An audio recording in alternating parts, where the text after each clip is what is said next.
about the announcement you made off the top about the travel restrictions. Mm-hmm. When President Trump was imposing travel restrictions in March, specifically on China, then candidate Biden called it xenophobic and fear-mongering. So now President Biden is putting travel restrictions on people coming in from other countries.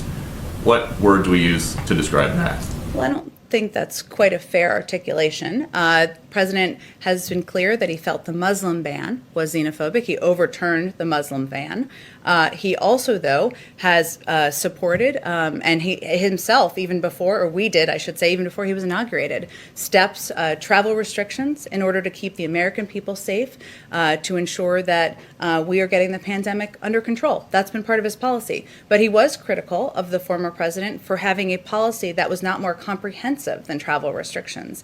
And he conveyed at the time, and more recently, the importance of having a multifaceted approach, mask wearing, vaccine. So is that bill, what do you think the prospect of that bill getting through is?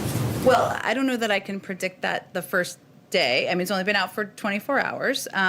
But what was important to the president in the outline of this bill is that it is addressing a couple of areas that he doesn't feel have been effectively done in the past. The last 4 years, the immigration policy has been based around funding for a wall. That has not worked, even to keep the country safer, even to keep bad actors out. And so his approach is multi-pronged. It is to do smart security, security that will help address and use technology to address key border crossings, address ports of entry more effectively and efficiently, and putting that oversight in the hands of the Department of Homeland Security. It will also help address root causes of migration, and that hasn't been in past bills, as you probably well know, Anita. It was not in the bill in 2013, but it's something that he has been an advocate for in his time in public office. And it also has a pathway to citizenship for the 11 million undocumented immigrants who are living in the country. There are components of here in the bill that address a lot of the issues that have not been addressed in the past, and certainly the components of it that are talk about smart security are the kind of border security that we think is essential and more effective than what we've seen over the past couple of years. Go ahead. Oh. Can I go to Zeke? But he also mentioned that there are a number of challenges. It's not just about lining people up, as you all know, but for people watching in a football stadium and giving them shots. We have to overcome vaccine hesitancy. We have to get to health communities where they don't have access to health centers. That was outlined in administration as well. On COVID, the question. Mm-hmm. Did the transition officials know before yesterday that Amazon wanted to get involved in such a meaningful way?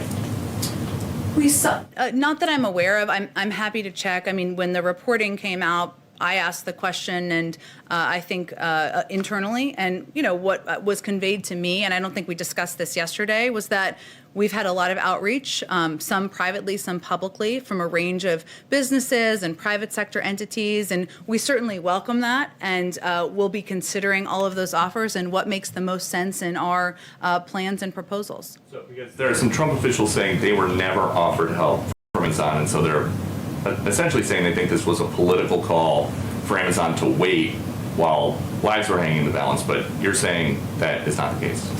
I'm not aware of the timeline of when Amazon reached out. That sounds like a question for Amazon to me. Jen, what did you think about all the pardons that Trump handed out on his way out the door? And do you know if the DOJ or anyone is reviewing any of those?